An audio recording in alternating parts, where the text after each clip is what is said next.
주 안에서 사랑합니다. 우리 한 번 더 앞뒤로 한번 인사합시다. 하늘 복 많이 받으시기를 바랍니다. 시작.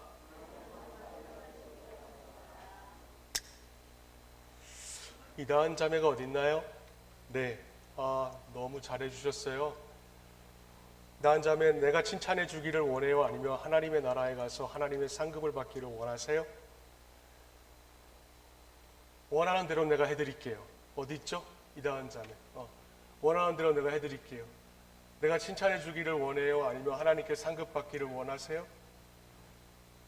내가 칭찬해 주면은 하늘의 상급이 좀 적을 것 같고요. 그리고 내가 칭찬 안 해주면은 하늘의 상급이 클 것 같은데, 저는 다은 자매가 하늘의 상급을 더 크게 받을 수 있기를 바랍니다. 얼마나 참 아름다운지 모릅니다. 다음번에는요, 시커먼 형제들 가운데에 서 계셔서 한마디의 찬양을 아름답게 불러내실 수 있는 다은 자매가 될 수 있기를 예수님의 이름으로 축복을 드립니다. 참 감사합니다.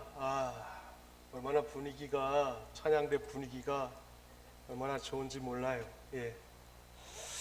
오늘 저는 느헤미야 9장 35절로부터 39절의 말씀을 통하여서 느헤미야 10장 또 35절부터 39절 말씀을 통하여서 시작이 감사이면 마지막도 감사입니다.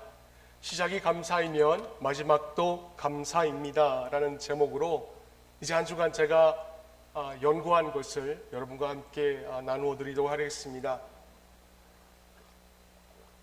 우리 교회는 이제 다음 주 주일에 맥주 감사 주일로 하나님 앞에 서려고 합니다.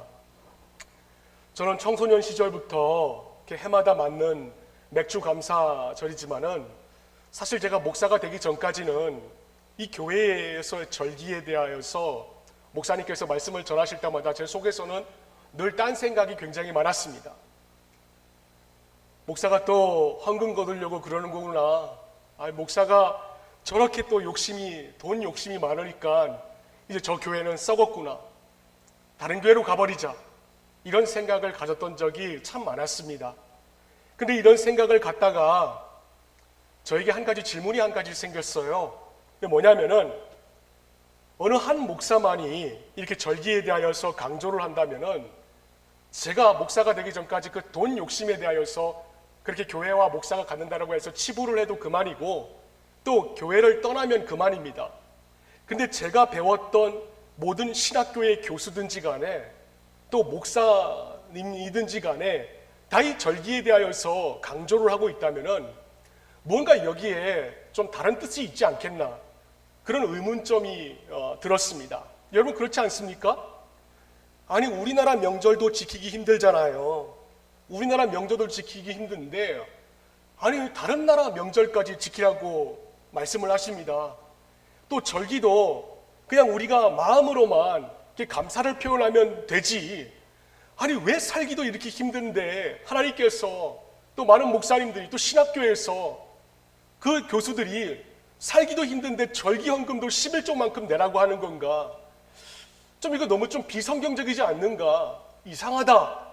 그렇게 생각을 할 수가 있습니다. 그래서 제가 오늘은 이 설교를 시작함에 있어서 도대체 우리가 왜 이 맥주 감사를 준비를 해야 되고 또 이 맥주 감사가 우리에게 있어서의 적용되는 부분이 무엇인지를 그 질문을 좀 드리고 오늘 설교의 문을 좀 열려고 합니다.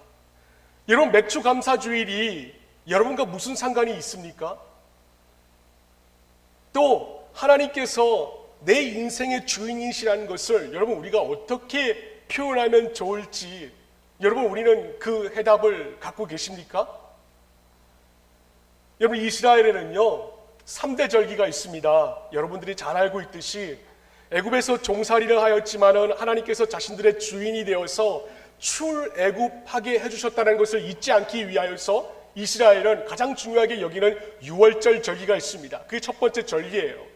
그리고 시내산에서 하나님께서 이제 너희들은 애굽 사람들과는 다른 나의 백성이야 라는 것을 뜻하기 위해서 그들에게 시내산에서 율법을 주심으로 이제 그들의 삶의 주인이 하나님이라는 것을 잊지 않기 위하여서 봄에 수확한 곡식 전부를 맥주감사절 맥주감사절로 지키라고 말씀을 하셨습니다. 또 마지막으로 출애굽한 후에 하나님께서 자신들의 주인이 되어서 광야의 적들로부터 보호해 주시고 또 낮에는 구름 기둥과 밤에는 불 기둥으로 그들의 삶을 인도해 주시고 가나안 땅으로 인도해 주신 것을 잊지 않게 하기 위해서 지키는 추수감사절, 바로 이 이스라엘은 3대 절기가 있습니다. 때문에 여러분, 이것이 말라기서를 통과하고 난 다음에 그리고 중간기를 거쳐서 신약에 넘어와서는 예수를 믿는 자들이 이스라엘의 3대 절기를 지킨다는 것은 이전에는 내 삶의 주인이 나였습니다. 그러나 이제는 하나님이 나의 주인이 되어 주신다는 의미가 바로 이 3대 절기 안에 다 담겨져 있다는 것이에요. 때문에 하나님이 나의 주인이 되어서 인도하심에 대한 확신을 가진 분에게만 이 맥주감사주일은 하나님의 입장에서 보면은 당연한 것입니다. 예전에 얼마 전에 어느 청년이 직장을 구했습니다. 직장을 구한 것에 대하여서 이제 첫 월급 전부를 교회에다가 헌금으로 드린 청년이 있습니다. 내역서를 제가 주일마다 이제 보고를 받으니까 그것을 보고 전화를 걸었어요. 아무개니 오늘 목사님이 내역서를 보고 놀라서 이렇게 전화했어. 아무개 청년이 그렇게 바라던 직장을 구했는데 그거 너 부모님이 너에게 강요한 거 아니야?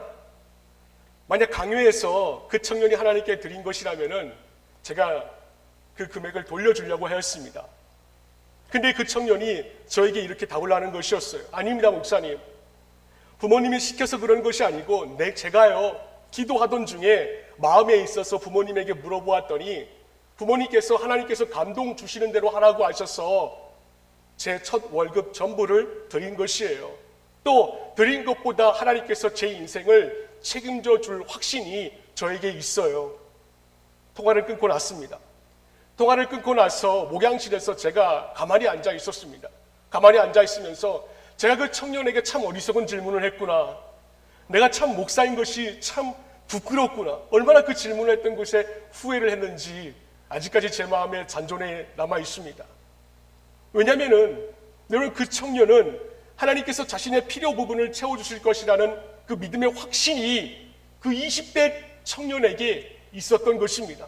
그래서 첫 월급이 하나님의 것이라는 것을 그는 믿음으로 확신을 했고, 말씀에 대한 단순한 이해와 그리고 단순한 순종을 통하여서 앞으로 자신의 삶의 가운데 믿음으로 받을 복을 그 사람은 계수를 하고 있었다라는 것이에요. 여러분, 오늘 본문에도 보시면은 이 말씀에 대한 단순한 이해와 단순한 순종을 통하여서 하나님이 남의 아버지가 아니라 내 아버지다, 남의 주인이 아니라 내 인생의 주인이다라는 이것을 고백하고 있는 자들이 등장을 하고 있습니다. 여러분, 오늘 우리가 살펴본 이 본서인 느헤미야서는 주전 586년 그때에 기록된 문서입니다. 주전 586년도에 이 이스라엘의 이자들의 할아버지 세대에 예루살렘 성이 망하였어요. 예루살렘 성이 망하니까는 이자들이 살고 있던 집도 다 폐허가 되었습니다. 그리고 그와 온 가족이 바벨론이라는 나라에 포로로 잡혀온 것을 큰 배경 화면으로 지금 열고 있습니다. 여러분, 이제 무너진 예루살렘 도시는 하나님께서 세우신 느헤미야라는 자를 통하여서 다시 재건되고 있습니다. 그러나 성은 다시 재건되었지만은 고향을 떠나온 그 도시민들의 마음은 텅텅 비어 있었어요. 그래서 도시의 재건을 위하여서 느헤미야를 불러쓰셨던 하나님께서는 이제 다시 도시 사람들의 그 심령을, 무너진 마음을 재건하기 위하여서 또 다른 한 사람을 등장을 시킵니다. 자가 누구냐면은 바로 오늘 본문에 등장하고 있는 학사 에스라라는 자였습니다. 학사 에스라. 여러분, 이 자가 누굽니까? 느헤미야가 예루살렘 성으로 돌아오기 약 14년 전에 이 에스라라는 사람은 포로로 잡혀갔던 이스라엘 사람을 몇 명을 이끌고 예전에 살던 자신들의 집으로, 고향으로 돌아왔습니다. 돌아오면서 그는 이스라엘 백성들 앞에서 그들을 이끌고 가면서 중대한 결심을 한 가지 하였어요. 뭐냐면은 내가 돌아가면은 이 자들의 무너진 심령을 하나님의 율법의 말씀으로 내가 다독여줘야지, 위로해줘야지, 가르쳐줘야지, 그렇게 한 것입니다. 여러분, 왜 그랬을까요? 사실 이 에스라도 얼마든지 편안한 삶을 살 수가 있었던 자였습니다. 근데 이 자가 왜 굳이 이 자들에게 나타나서 하나님의 말씀을 가르치려고 했을까라는 것입니다. 왜 그랬을까요? 여러분, 한 가정의 가장이 자기 가족들에게 하나님의 말씀을 가르치기 위해서 가정에 돌아오는 그날부터 그 가정은 변할 수가 있습니다. 할렐루야. 한 사람입니다. 한 사람만 변하면은 가족이 변합니다. 한 사람만 변하면 사회가 변합니다. 한 사람만 바로 서면은 교회가 하나님의 공동체가 될 줄로 믿습니다. 한 사람입니다. 한 사람이 자기의 직장에서 말씀을 적용하고자 몸부림을 치고 그리고 결심하고 직장으로 돌아갈 때에 그 직장은 더 이상 사람의 기업이 아니라 하나님의 기업으로 변화될 수가 있습니다. 여러분, 교사들도 마찬가지입니다. 우리 교회 정말 음으로 양으로 말없이 수고하고 계시는 교사들이 참 많이 계십니다. 그 교사분들도 말씀을 가르치기 시작을 할 때에 먼저 자기의 삶에 한 주의 말씀을 적용하고 그 다음 주일에 아이들 앞에 섰을 때는 그 말씀의 능력이 나타날 수가 있는 것이에요. 여러분, 지금 우리 고아중앙교회에 필요한 것이 무엇인 줄 아십니까? 우리 고아중앙교회에 지금 필요한 것은 예수 그리스도의 거룩한 이상에 불타서 그리스도의 말씀으로 여러분이 속하 있는 모든 공동체를 변화시키고자 하는 사람이, 그 한 사람이 지금 필요한 시기입니다. 그래서 매주 듣고자 하는 그 말씀을 여러분의 목장에서, 여러분의 가정에서, 여러분의 직장에서 만나는 모든 사람들에게 적용하는 사람들이 고아중앙교회는 그 한 사람이 지금 필요한 것입니다. 하나님께서 이스라엘 백성들의 그 무너진 심령을 세우고자 그 한 사람이 필요하여서 바로 학사 에스라는 그 한 사람을 세웠습니다. 에스라 이것을 알고 있었습니다. 도시가 재생이 되었다 할지라도 이스라엘 백성들 70년간이나 포로로 끌려갔던 그 백성들의 무너진 마음이 회복이 되지 않는다면 말짱 헛수고겠구나. 그래서 이자가 부흥회를 엽니다. 새벽부터 정오까지. 유대인들에게 있어서 새벽은 해가 뜰 바로 그 시기입니다. 정오는 12시입니다.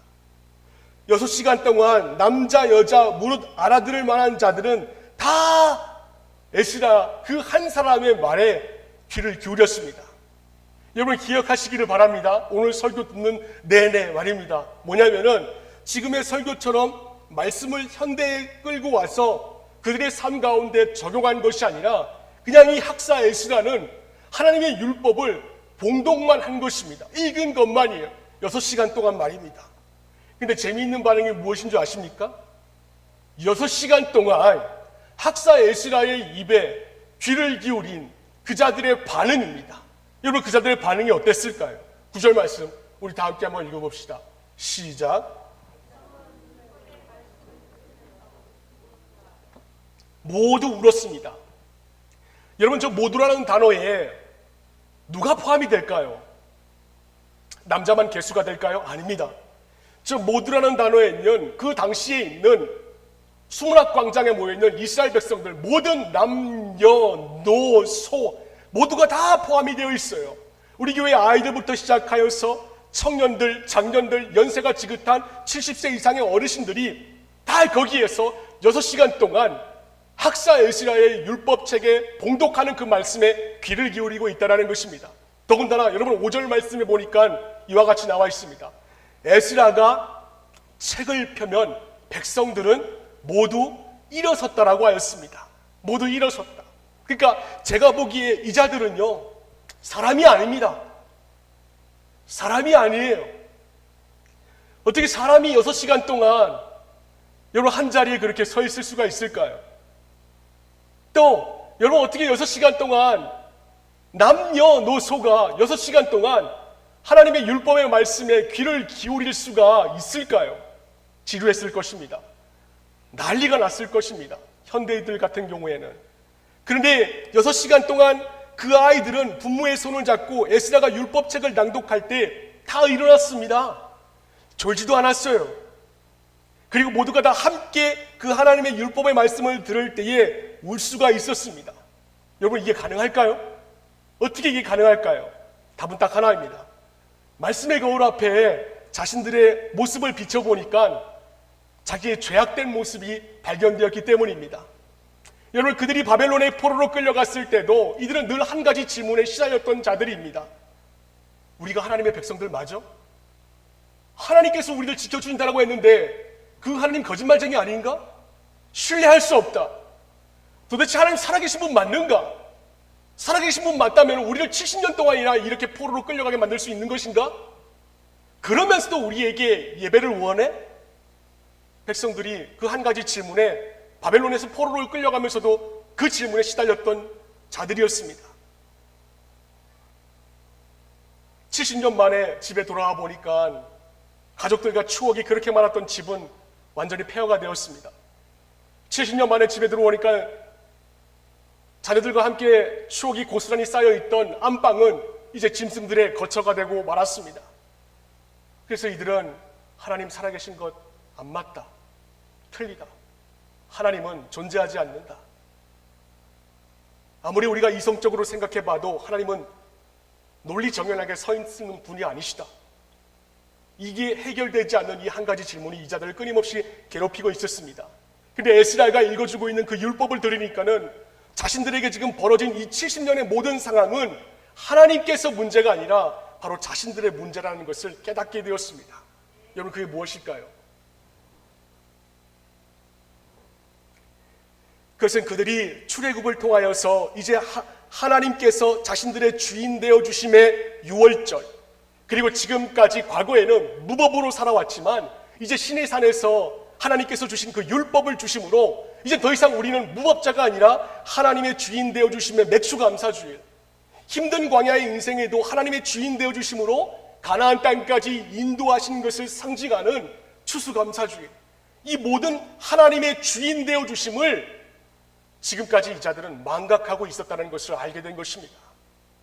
최근에 카일 알드먼 목사의 거짓 신들의 전쟁이라는 책을 제가 읽게 되었습니다. 이분은 현대인들에게도 하나님이 주인이 되어주심을 망각하게 만들어버리는 것이 있다라고 그 책에 기록을 하고 있어요. 들어보세요. 이제 카일 알드먼 목사의 말입니다. 신들은 지금 전쟁 중이다. 그들의 힘은 막강하다. 결코 과소평가할 수 없으며 이 신들은 당신 마음의 보좌를 차지하기 위해서 지금도 각축을 벌이고 있다. 지금 당신은 엄청난 위험에 처해 있다. 여러 신들이 당신의 마음을 차지하기 위해서 지금 전쟁을 벌이고 있는 중인데도 아직까지 그 사실을 깨닫지 못하고 있는다면 우리의 마음에 있던 신은 패배하여 당신의 마음속에서 존재가 영원히 사라질지도 모른다. 지금 당신의 마음속에 하나님의 영역보다 더 큰 영역을 차지하기 위해서 싸움을 벌이고 있는 또 다른 존재가 있다면 그 자는 이미 하나님의 주인 되심을 인정하지 못하는 것이다. 그래서 이 모든 영광들을 다 누려봤던 솔로몬이 인생의 후배들인 우리에게 이렇게 전하고 있습니다. 잠언서 4장 23절 말씀에 보시면은 그 무엇보다도 너는 너의 마음을 지켜라. 그 마음이 바로 생명의 근원이기 때문이다 하였습니다. 여러분, 저는 오늘 우리 나이 드신 분들에게만 이 말씀을 드리고 싶지 않습니다. 특별히 우리 교회에 속하여 있는 젊은 청년들에게 이 말씀을 제가 꼭 전해드리고 싶어요. 여러분, 세상에서 제일 답답한 사람이 되지 마시기를 바랍니다.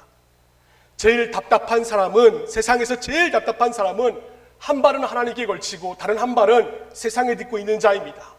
그러면서 마음은 세상을 그리워하면서 사는 자들입니다. 청년들, 하나님을 주인으로 여기는 자와 그렇지 않은 자의 차이가 여러분들은 뭐라고 생각하십니까? 하나님을 주인으로 섬기는 자는 일요일에 교회 갑니다. 그러나 그렇지 않는 자는 일요일에 교회 안 갑니다. 그러나 겨우 이 정도로 끝나면 안 됩니다. 우리 교회 청년들은 하나님을 주인으로 여기는 청년이 이 땅에 살아가면서 직장 다니고 돈 벌고 결혼해도 하나님을 주인으로 여기지 않는 청년들과 똑같은 모습으로 살면 결단코 안 됩니다. 여러분은 결혼해도 의미가 있어야 됩니다. 우리 교회 청년들은 여러분 결혼을 해도 또 교제를 나누어도 사명이 있어야 되고 가치가 있어야 될 줄로 믿습니다. 또 직업도 여러분 월급 따라가지 마시기를 바랍니다. 월급 좀 더 많이 주는 곳을 따라가는 것이 아니라 하나님의 부르심이 있어야 되는 것이고, 여러분들이 하는 모든 일에는 다 하나님께서 맡겨주신 사명이 있어야 될 줄로 저는 확신합니다. 하나님의 나라와 그의 의를 위한 사명을 위한 것이지 남들 때문에 하는 것이 아니라는 것이에요. 어머니가 하도 나를 시달리게 하니까 할 수 없이 시집가고 장가가고 집에서 노는 것이 지겹고 눈치 보이니까 할 수 없이 직장 나가는 거, 그거 여러분들의 모습이 아닙니다. 여러분과 제가 하는 모든 일에는 다 하나님께서 맡겨주신 사명이 있어야 되고 반드시 열매가 있어야 되는 것입니다. 그래서 하나님을 주인으로 섬기는 청년들을 가만히 한번 들여다보면은 그들은 시간과 인생을 헛되게 살지 않는 것을 발견할 수가 있습니다. 여러분, 다시 한 번 더 제가 청년들에게 부탁드립니다. 여러분 자신을 위하여서 살지 마시기를 바랍니다. 저는 지금까지 저에게 교육받았던 모든 제자들에게 아직까지도 항상 되뇌이고 있습니다. 너가 암센터 의사가 되는 것도, 네가 교수로 재직하는 것도, 네가 남들보다 더 좋은 해외 기업에서 근무하는 것도 모든 것이 너 잘 살라고 하는 것이 아니라 널 통하여서 예수의 사랑이 드러나게 만들기 위함이라고 말을 합니다. 여러분, 돈 버는 거요? 좋습니다. 돈 좋아요. 저도 참 좋습니다. 그러나 돈 버는 것도 하나님을 위하여서 벌고 쓰는 것도 하나님을 위하여서 가치 있는 일에 쓸 수 있는 우리 교회 청년들 될 수 있기를 주의 이름으로 축원을 드립니다. 청년들은 반드시 그렇게 돼야 됩니다. 여러분, 가치를 찾으세요. 의미를 찾으시고 하는 모든 일들 가운데 이것이 하나님의 가치라는 것을 깨닫고 나아갈 수 있는 여러분들 될 수 있기를 바랍니다. 최근 미얀마의 쿠데타로 인하여서 전 세계가 안타깝게 여기고 있습니다. 그런데 이 나라를 위하여서 돈 버는 미국 사람이 있다는 것을 여러분 알고 계십니까? 그 자가 조지 소로스라는 미국 사람인데 이 자가 1년에 5억 달러를 버는 신자라고 합니다. 그리고 그 중에 반인 2억 5천 달러를 미얀마와 그리고 공산주의의 나라를 위하여서 민주화를 돕기 위한 단체를 하나 만들어서 그 단체에 2억 5천 달러를 매해마다 후원을 하고 있습니다. 그는 유일하게 빌 게이츠와 견줄 수 있는 갑부라고 합니다. 하지만 그 자신은 늘 심플 라이프라고 합니다. 어느 잡지에서도 자신의 모습이 드러나지 않는 게 수수께끼 같은 인물입니다. 저는 우리 교회의 청년들 가운데서 이런 조지 소로스 같은 자가 나왔으면 좋겠습니다. 부자 되세요. 부자 되셔야 됩니다. 부자 되셔서 돈 몇 푼 때문에 부들부들 떨지 마세요. 그런 자가 아니라 우리 교회의 청년들은 핸드폰에서 클릭 한 번이면은 한 200억 달러까지 왔다 갔다 움직일 정도의 청년이 나와서 그 돈으로 가난한 사람 돕고 하나님의 사랑을 실천하며 비인간적인 일을 자행하는 세력들도 하나님의 주인 되심으로 꺾어버릴 수 있는 청년들이 되었으면 좋겠습니다. 그냥 째째하게 문성동에 집 한 채 장만하는 거? 아무 가치도 없이 그냥 월급만 많이 주면 된다고 해서 그런 직장 구하는 것에 여러분 인생 전체의 의미를 두지 마시고 더 큰 하나님의 마음의 의미를 두어서 여러분들을 통하여서 사회와 나라가 바로 설 수 있는 일들이 실현될 수 있기를 바랍니다. 여러분, 에스라 앞에 있던 이스라엘은 이제서야 70년이 지나서야 이 사실을 깨닫게 된 것이에요. 아, 우리가 가치 없이 70년의 세월을 보냈구나. 의미 없이 70년의 세월을 내가 보냈구나. 하나님은 우리를 통하여서 이방인들에게 하나님의 주인 되심을 드러내고 우리를 통하여서 그렇게 의미 있는 삶을 살라고 말씀을 하셨는데 우리가 그 마음을 잃지 못했구나. 깨닫고 나니까는 한없이 눈물이 나오는 것입니다. 70년입니다. 말이 70년인지 우리는 결과를 보고 알 수가 있지만 그 자들은 이 70년을 언제 끝날지 알 수가 없었습니다. 망망대해였습니다. 때문에 70년 동안 비참하게 살지 않아도 되었었는데 그저 자신의 삶의 주인이, 마음의 주인이 하나님이라는 것만 인정하면 됐는데 그것을 인정하지 못하고 자기 마음대로 살고 선조들과 자신들의 마음 때문에 결국 이 자들은 70년의 포로 기간으로 잡혀갔다는 것을 알게 되어서 하염없이 울고 있는 것입니다. 여러분, 이 자들이 여러분 대신의 경험을 한 것이에요. 그래서 이 자들은 울면서 두 가지 결단을 내립니다. 그 결단이 뭔가? 오늘 본문 속에 답이 있습니다. 오늘 10장 35절 말씀 함께 읽어봅시다. 35절 시작. 10장 35절 시작.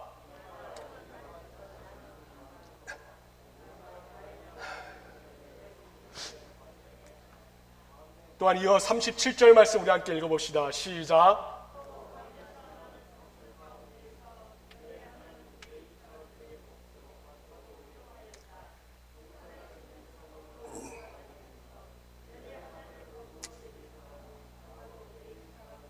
아멘. 여러분, 이 자들이 결단한 한 가지가 있습니다. 70년 동안 더 이상 이제 또 다른 포로 기간으로 우리가 또 끌려가지 말아야겠다. 그래서 결단한 한 가지가 뭐냐면 매해마다 자신들이 수고하여 만든 과수원이 있습니다. 그 과수원에 여러 과실나무들이 있는데 그 나무마다 처음 익은 열매를 모두 모아서 하나님의 성전에 갖다 놓았습니다. 왜 그래야 될까요? 하나님이 욕심쟁이라서 그랬을까요? 돈 욕심이 많아서 그랬겠습니까? 그거 아닙니다. 그건 처음 태어난 것, 즉 초태생을 드린다는 것은 자신들의 삶의 주인이 바로 하나님이라는 의미를 가지고 있기 때문에 그런 것입니다. 그리고 처음 것을 드리고 난 후에 다음부터 소출되는 것들 가운데 10의 1을 따로 구분하여서 이스라엘 12지파 가운데 기업이 없고 유산이 없는 레위 지파 사람들에게 드리라고 한 그 이유도 이스라엘의 주인은 너희들이 아니라 하나님이 주인이라는 것을 드러내기 위함이라는 것이었습니다. 이것이 바로 하나님의 표현 방식이에요. 그래서 맥주감사절기와 11조는 교회가 또 목사가 돈 욕심이 있어서가 아니라 하나님께서 나와 여러분의 주인이라는 것을 표현하는 방식이라는 것입니다. 만약 하나님이 돈 욕심이 있는 분이라면은 여러분, 제가 알고 있는 하나님은 여러분들보다 더 부자가 맞거든요. 적어도 여러분들보다 적어도 집 한 채는 더 많이 가지고 계시고 이 세상 온 우주가 다 하나님의 것이 맞거든요. 그렇다면은 여러분들보다 더 부자인 그분이 여러분들의 그 과일 소출 더 얻어서 더 부자가 되겠다는 것이겠습니까? 그거 아닙니다.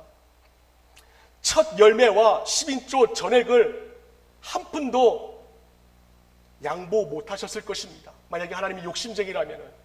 그렇다면 절기연금과 11조를 어디에다가 사용을 합니까? 느헤미야 10장 39절 말씀 우리 함께 읽어봅시다. 10장 39절입니다. 39절 전체를 한번 읽어봅시다. 시작. 이스라엘 자손과 레위 자손은 들어바칠 예물인 곡식과 새 포도주와 기름을 그 여러 방에 가져다 놓기로 하였다. 그런 방은 성전 기구를 두기도 하고 또 당번 제사장들과 또 성전 문지기들과 또 노래하는 사람들이 쓰기도 하는 곳이다. 아무렇게나 버려두지 않을 것이다. 아멘. 여러분, 하나님께서 이스라엘 12지파, 11지파에게 너희들 첫 수확된 곡식과 11조를 이 한 방에 넣어두라고 하십니다. 근데 그 방은 누가 사용을 하고 있는 방이냐면은 당번 제사장들과 성전 문지기들과 노래하는 사람들이 그 방을 쓰고 있는 곳이었습니다. 이 자들은 12지파 가운데서 양극화 현상 가운데 가장 가난에 쪄들어 있던 자들이었습니다. 하나님은 이 가난한 자들을 위하여서 나눔을 실천하기 위하여서 그 방에다가 첫 소확물과 그리고 10의 1을 거기다가 두라고 하신 것입니다. 여러분, 11조 교회에서 왜 거둡니까? 맥주감사주일 그거 왜 거둡니까? 교회를 위한 것이 아니라 이웃에게 나눠주라고 있는 것입니다. 그래서 느헤미야 10장 39절 말씀에 우리는 우리 하나님의 성전을 아무렇게나 버려두지 않을 것입니다 라고 그들이 선포하고 있습니다. 이 말은 첫 열매를 드리지 않고 11조를 바치지 않는 것은 하나님의 주인 되심을 인정하지 않는 것이고 하나님의 성전을 버리는 일이기에 다시는 이제는 자신들이 70년 동안 포로로 끌려가지 않기 위해서 그렇게 하겠다라는 고백입니다. 왜? 여러분, 하나님도 이스라엘이 드리는 11조와 헌물에 대하여서는 아버지는 남다른 의미를 거기에 부여하였습니다. 말라기 3장 7절로부터 8절까지의 말씀에 우리 다 함께 한번 읽어볼까요? 시작. 너희 조상 때로부터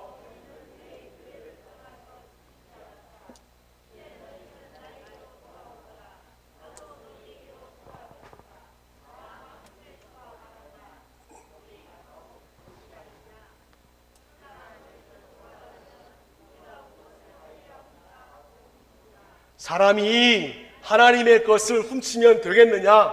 그런데도 너희는 나의 것을 훔치고서도 우리가 주님의 무엇을 훔쳤습니까? 하고 되묻는구나. 11조와 헌물이 바로 그것이 아니냐. 여러분, 느헤미야 시대와 우린 이 정도쯤은 알아야 됩니다. 오늘 본문의 느헤미야 시대와 말라기 시대에는 동시대입니다. 같은 시대예요.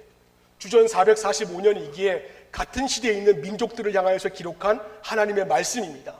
때문에 지금 하나님께서 이스라엘이 포로로 끌려간 그 이유에 대해서 설명을 하시는데, 그게 이유가 뭐냐면은 너희 조상 때로부터 하나님이 정하신 규례를 지키지 않았다라는 것입니다. 그러면서 그들이 어떤 마음을 가졌습니까?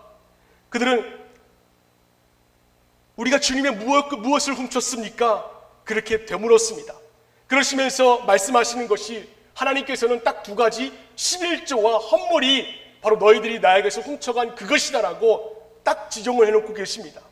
여러분, 이 설교를 들으실 때 지금 이렇게 말씀하셔야만 하는 그 하나님의 마음의 본질을 놓치지 않기를 바랍니다. 본질이 무엇입니까? 돈 많이 거두는 거예요? 그거 아닙니다. 착각하지 마시기를 바랍니다. 그게 아니라 처음 익은 소산물, 즉 맥주 감사절과 그리고 11조의 본질은 여러분의 삶에 내가 주인이 아니라 하나님이 주인 되어주신다는 것을 인정하는 것입니다.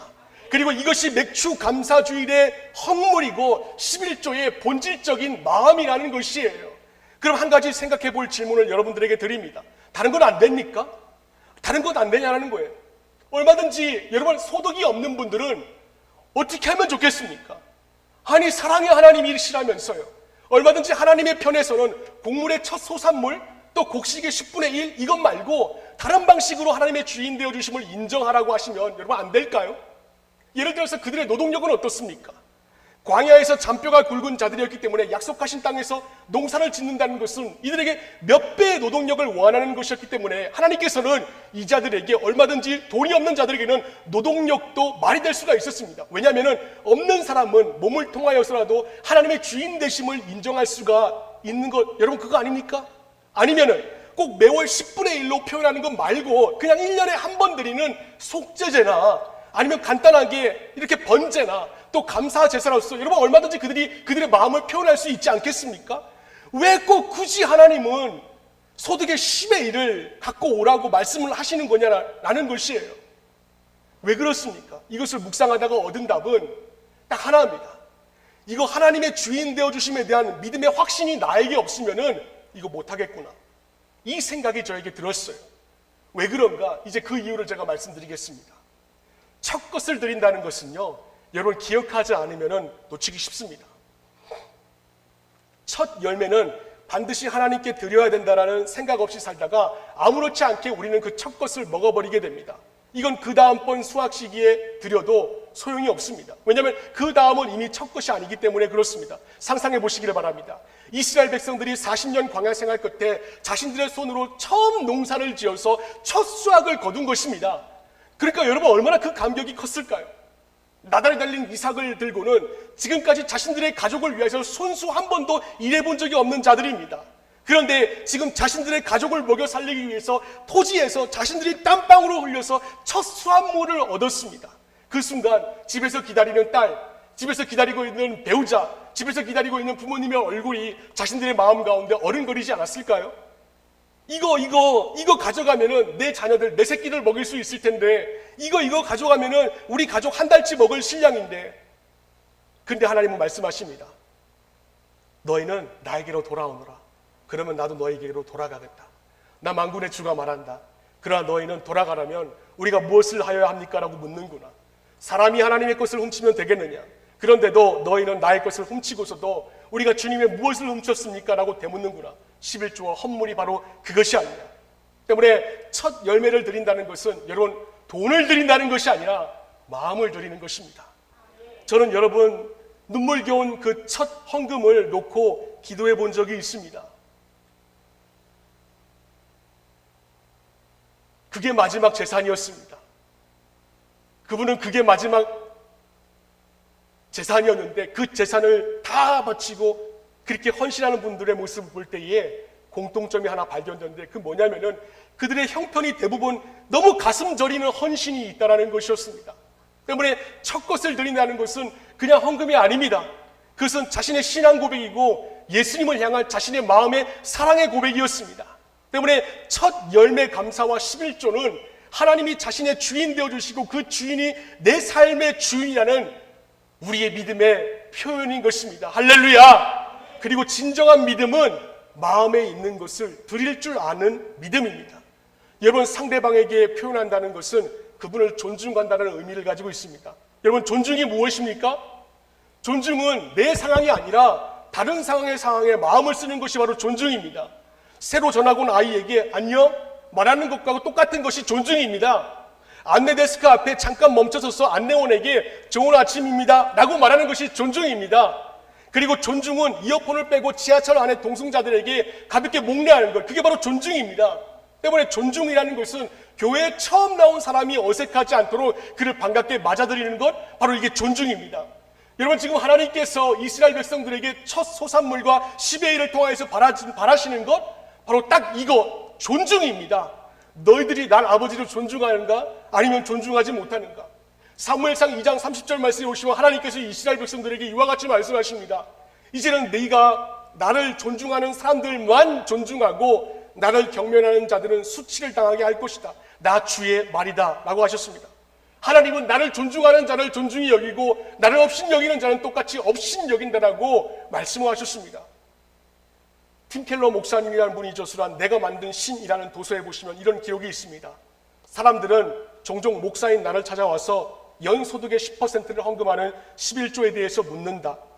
그들의 지적대로 구약에는 신자들이 10%를 드려야 한다는 명령이 많이 나오지만 신약에는 헌금에 대한 구체적이고 수장적인 규정이 그만큼 뚜렷하지 않다. 그래서 그들은 신약 시대인 지금도 목사님, 우리가 무조건 10%를 헌금해야 되는 것 아니지요? 라고 그렇게 묻고 난다. 그러면 내가 그렇다라고 고개를 끄덕이면 그들은 그 자리에서 길게 안도의 한숨을 내쉰다. 하지만 나는 재빨리 이렇게 덧붙인다. 신약의 11조 규정이 명확히 나와 있지 않는 이유를 말씀드리지요. 생각해 보십시오. 우리가 받은 하나님의 계시와 진리와 은혜가 구약의 신자들보다 많습니까? 적습니까? 대개 여기서 불편한 침묵이 흐른다.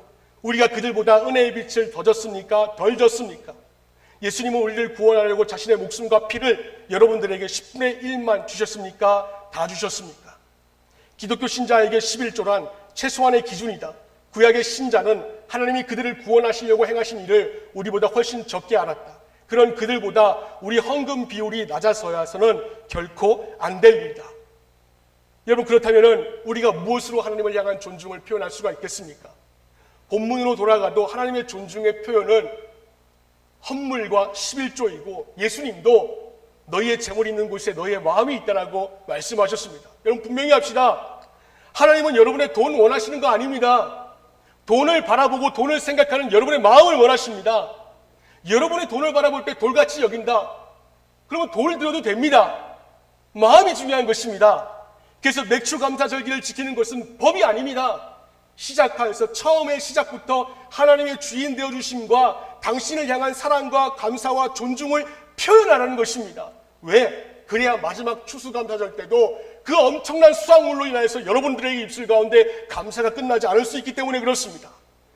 그럼 우리 어떻게 하면 좋습니까? 어떻게 하면 좋을까요? 소득이 없는 사람들은 어떻게 하면 좋고, 또 우리가 어떻게 하나님께 또 다른 방법으로 표현할 수 있는 방법은 없습니까?